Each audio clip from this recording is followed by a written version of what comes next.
Vamos lá, pessoal, eu queria começar esse vídeo com um agradecimento e o motivo desse agradecimento também é a razão pela qual eu acredito que esse vídeo será extenso. É um agradecimento ao grande amigo e jornalista inglês Simon Hart. If you're watching, thank you, Simon. É um cara que desde o meu começo aqui na Inglaterra sempre foi muito acolhedor e me ajudou e calha dele ser torcedor do Everton. É uma coincidência para esse vídeo aqui, né? Então ele foi uma fonte não só de referências de artigos e de reportagens para me informar e estudar para esse vídeo, mas também, e talvez principalmente, uma fonte do coração da torcida, né? De um cara que pôde traduzir para mim, em palavras muito bem escritas, como ele sempre faz, o sentimento do torcedor do Everton. E por que eu trago o Everton nesse momento, né? Porque, e tem vários outros clubes que vão entrar aqui na série, não só da Premier League, mais pra frente a gente vai sair da Premier League, mas o Everton ele passa por um momento que talvez, cara, seja possivelmente o mais definidor e talvez até definitivo da história recente, né? É um Everton que briga mais uma vez contra o rebaixamento. Em paralelo, é investigado pela Premier League por supostas quebras ao fair play financeiro da liga, que tem uma diretoria questionadíssima, que já derramou mais de 700 milhões de libras só em contratações desde que chegou ao clube em 2016, e que tem no meio disso tudo a grande notícia que é a construção de um novo estádio que vai ser um dos mais modernos do planeta, né? Então, é um quebra-cabeça interessantíssimo dentro de um clube, e aí eu acho que o nosso primeiro capítulo desse episódio é para dar um contexto histórico do quanto o Everton é grande. O Everton não é um clube médio. O Everton não é um clube à margem do que a gente, quando a gente olha historicamente para o futebol inglês. É um clube que se colocou à margem nas últimas décadas, mas que tem um contexto, tem uma grandeza histórica muito importante, né? Eu tenho alguns dados aqui para provar isso. É o quarto maior campeão da história do campeonato inglês. Ele tem 9 títulos, está à frente do Manchester City, que tem 8, está à frente do Chelsea, que tem 6, e está atrás apenas do United, que é o maior campeão com 20, do Liverpool, grande rival, que tem 19, e do Arsenal, que tem 13. Pode terminar a temporada com 14, ou o City pode terminar a temporada empatando com o Everton, né? Cara, é um clube que é um dos mais antigos da elite do futebol inglês, e na década de 60, por exemplo, era conhecido como o clube rico da cidade de Liverpool. Para quem não sabe, o Everton fica em Liverpool e, como eu disse aqui, tem como grande rival o Liverpool FC. Então, o Everton, ele até a década de 60 era tido como o maior clube da cidade. E na década de 60 especialmente, bancado por um ricaço local, ele era conhecido como o Clube Milionário de Merseyside, que é a região onde fica a cidade de Liverpool. Cara, na Copa de 66, vencida pela Inglaterra e sediada pelo país, o estádio em Liverpool, que recebeu os jogos, inclusive todos os jogos da fraquíssima campanha do Brasil, foi Goodison Park, não foi Anfield. Naquela época, o Goodison Park era um estádio melhor e mais moderno e mais tradicional do que Anfield. Então, assim, é importante a gente lembrar disso. Até a década de 70, Everton e Liverpool brigavam pau a pau para ver quem é que tinha mais títulos da taça inglesa, do campeonato inglês. E aí, na década de 80, 70 e 80, o Liverpool disparou. Apesar do Everton ter vivido uma das melhores fases da própria história na década de 80. Ele ganhou o último troféu da própria história no campeonato inglês em 87, na temporada 86-87. Nessa época, cara, quando ele ganha esse título, o nono, era o segundo maior campeão da história do campeonato inglês. atrás apenas do Liverpool.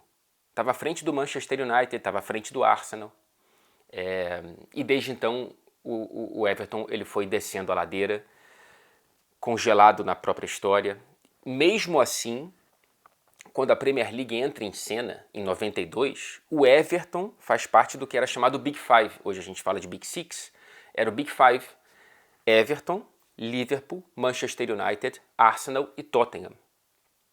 Tá? Não havia Chelsea, não havia Manchester City dentro desse grupo de clubes mais ricos e de clubes que lideraram essa revolução de tirar das mãos da federação e colocar nas próprias mãos a administração do campeonato inglês, que virou a Premier League em 92.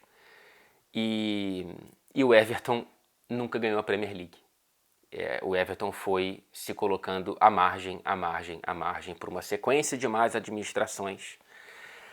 E hoje vive mais um episódio de estar flertando com um rebaixamento que não vem desde 1951.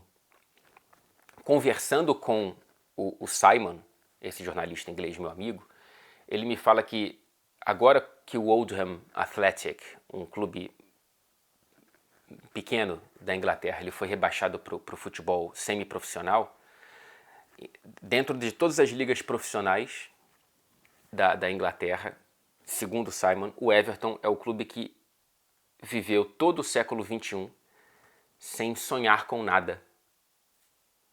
Isso me pegou, cara. É uma pancada complicada, assim. Tudo bem que teve lá o David Moyes, que sem grana conseguiu colocar esse Everton brigando por vaga na Liga dos Campeões. Teve aquela eliminação dolorida para o Villarreal nos playoffs da Liga dos Campeões no começo desse século. Mas realmente depois disso, cara, por mais que, sei lá, o Roberto Martínez tenha colocado o time lá brigando por alguma coisa, o Koeman, não tem realmente nada para você tirar da história recente do Everton. E é uma pena. O Everton ele quase foi à falência em 2002. Poucos anos depois teve que vender a joia raríssima Wayne Rooney para o Manchester United para salvar as próprias contas. E hoje vive mais uma vez uma situação periclitante. É complicado. Veja só. No começo de fevereiro, o Jamie Carragher, ídolo do Liverpool, mas que era torcedor do Everton quando criança, ele escreveu no Telegraph, jornal no qual ele tem uma coluna, o seguinte título: "O Everton provou que eu estava certo. É o clube mais mal gerido do país." Desde 2016, repito aqui, o Everton investiu mais de $500 milhões em libras em contratações. É um recorte relativamente pequeno, né? De 2016 para cá é uma média de 100 milhões de libras por temporada. Jogadores como Yannick Bolasie, o Tosun, o Sigurdsson e o Walcott custaram juntos mais de 120 milhões e saíram de graça. O James Rodrigues veio de graça, mas teve o maior salário da história do Everton e entregou praticamente nada. E aqui eu quero colocar uma comparação do time que terminou a temporada em 16-17 na 7ª colocação. O time médio, né, daquela temporada com o time médio da temporada passada. Vou colocar na tela pra gente ver aqui. Cara, assim, vocês podem me corrigir, mas eu vejo uma evolução bastante marginal, se é que há uma evolução considerável aí, né? A gente compara esses dois clubes, esses dois times, 700 milhões de libras depois, é isso que o Everton tem.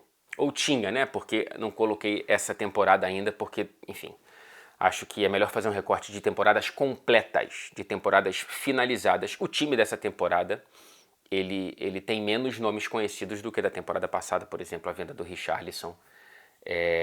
Não se traduziu em contratações dos mesmos valores, né? É um Everton que já estava tentando ajeitar as contas até que chega essa pancada da Premier League anunciando uma investigação dos mesmos moldes, por razões aparentemente diferentes da investigação contra o Manchester City.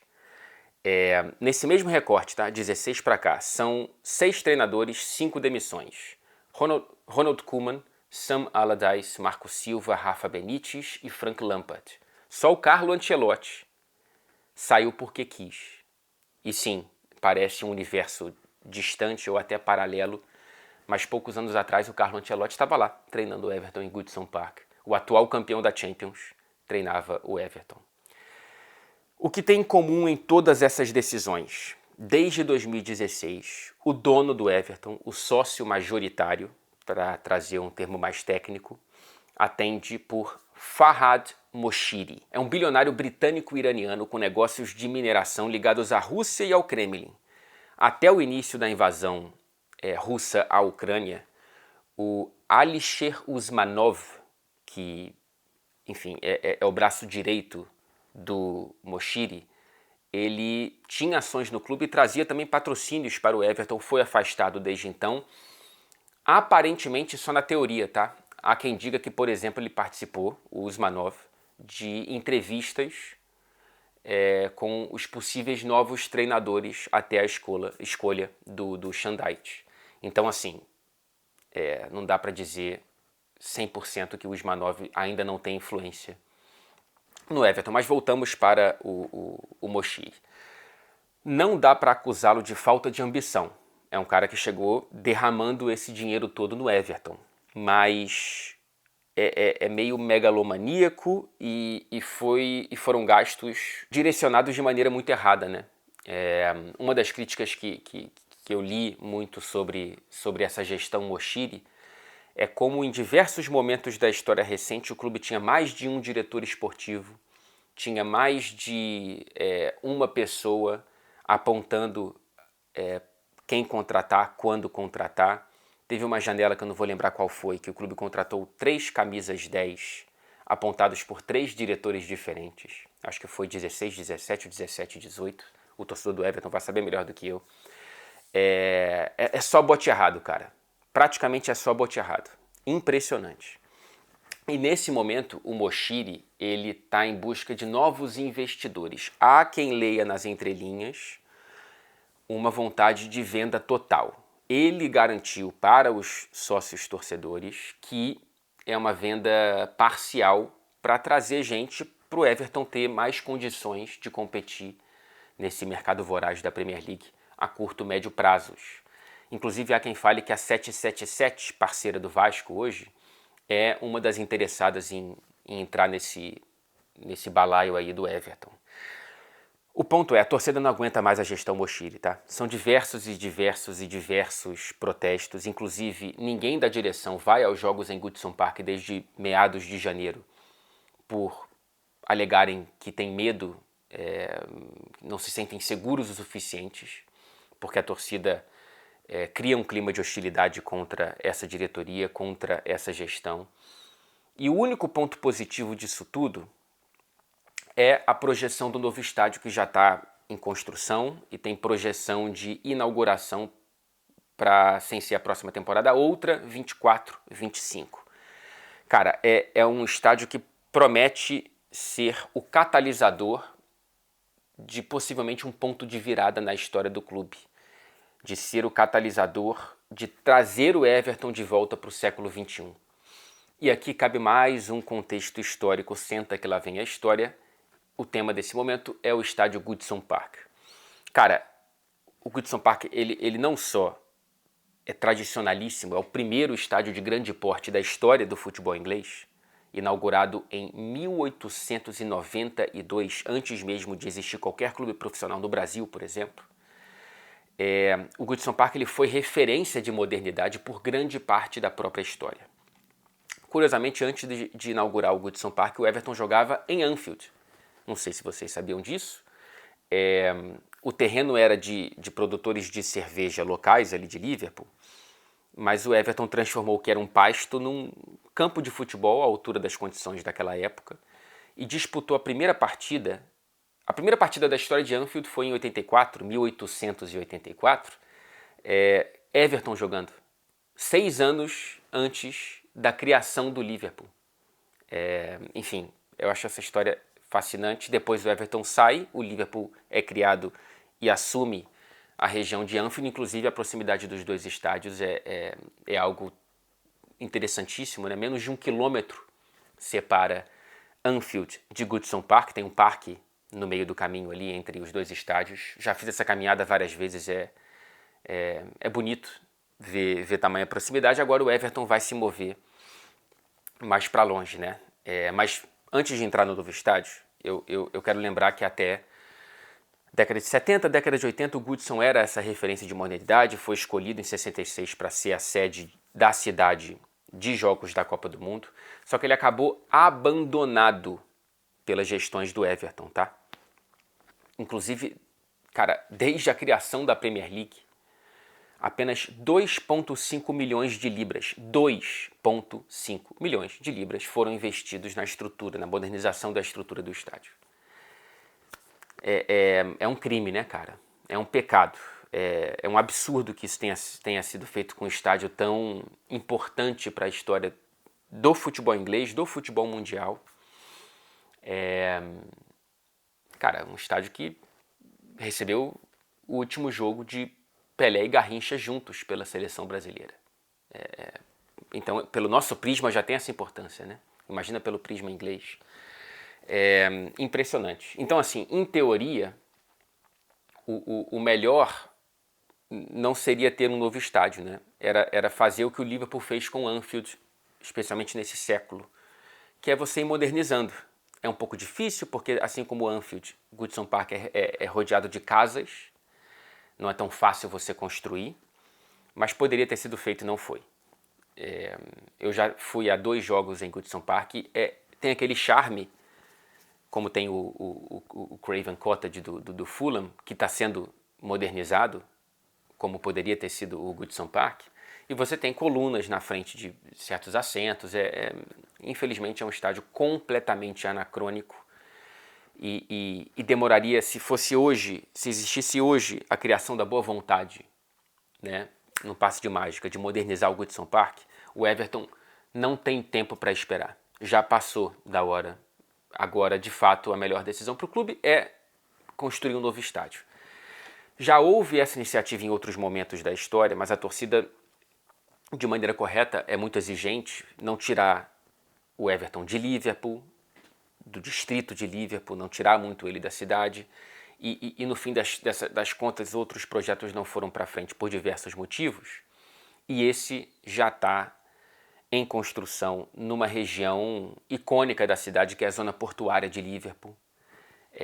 Vai ser uma adição importantíssima para a própria cidade, criação de empregos, criação de mais fluxo de turistas, vai fazer parte do visual de Liverpool, né? Quando você for desenhar Liverpool depois da construção desse estádio, ele vai ter cerca de 15 mil lugares a mais do que o Goodison Park. O Goodison tem 39, o novo estádio vai ter 53, quase 53 mil lugares.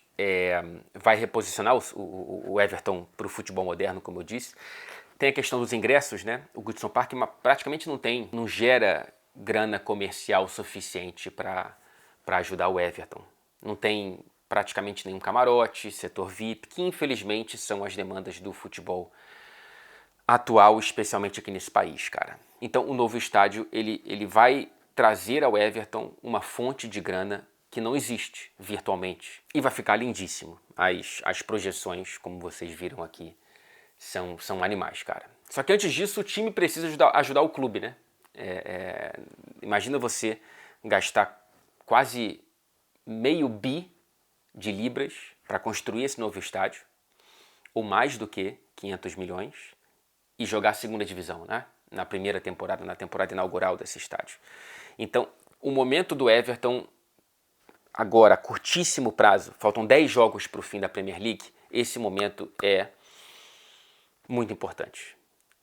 Agora, o Everton está com 26 pontos na 15ª colocação, a 2 do primeiro clube na zona de rebaixamento atualmente, que é o West Ham. Só que o West Ham tem 2 jogos a menos do que o Everton. Então, assim, essa posição ela parece um pouco artificial e não a real. Por isso que é importante o Everton pontuar muito bem nesses 10 jogos restantes. Desses 10 jogos, 4 são contra times que hoje estão na parte inferior da tabela e, portanto, 6 contra equipes que estão posicionadas atualmente entre os 10 primeiros colocados. É uma sequência complicada. Dentre os times que brigam contra o rebaixamento, é a sequência teoricamente mais complicada. Agora, por exemplo, volta da parada para a data FIFA com 3 jogos contra esses times que estão na parte de cima da tabela. O Tottenham em casa, que aí dá para aproveitar a crise no Tottenham, seria uma vitória muito importante para esse Everton. Manchester United fora e depois recebe o Fulham em casa. 3 jogos muito difíceis, cara. O ponto positivo é que o Everton chega num momento bom, né? No momento em que, por exemplo, está 3 jogos invicto, o que parece pouco, mas para o Everton é muito. Não consegue fazer isso desde outubro nessa temporada e tem as novas energias trazidas por Sean Dyche. Para quem não conhece, o Dyche foi quem resgatou o Burnley da Championship, passou 12 anos no clube, e desses 12 foram 6 temporadas seguidas do Burnley, que deve voltar agora com o Company à Premier League, mas foram 6 temporadas seguidas com o Dyche na elite do futebol inglês, o que não acontecia na história do clube desde a década de 60.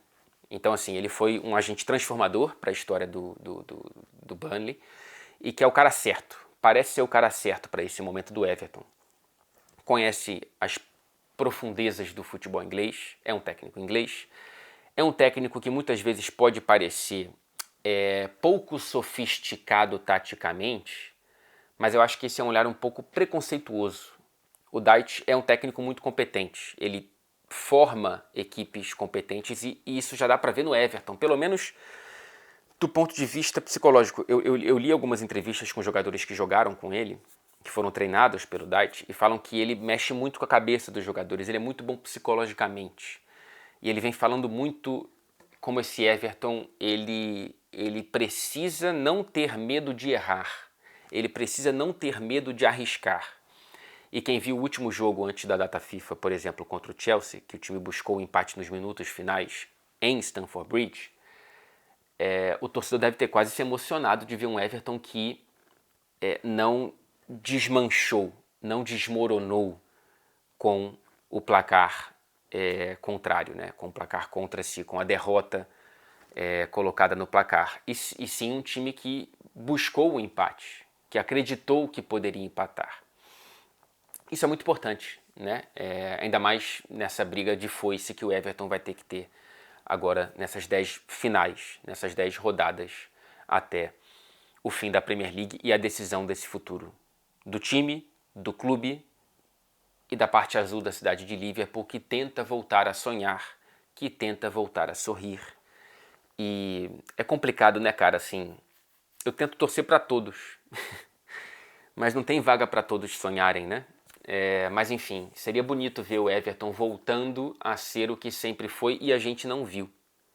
Eu não era nascido no último título do Everton no campeonato inglês. Era nascido no título da Copa da Inglaterra, mas não lembro. Eu não vi o último grande time do Everton. O Gary Lineker disse que aquele time que ele jogou em 84, 85, eu acho, foi o melhor time que ele jogou na vida. Sendo que ele jogou em outros times muito interessantes, como o Barcelona, a seleção inglesa, enfim. O Leicester, o Tottenham.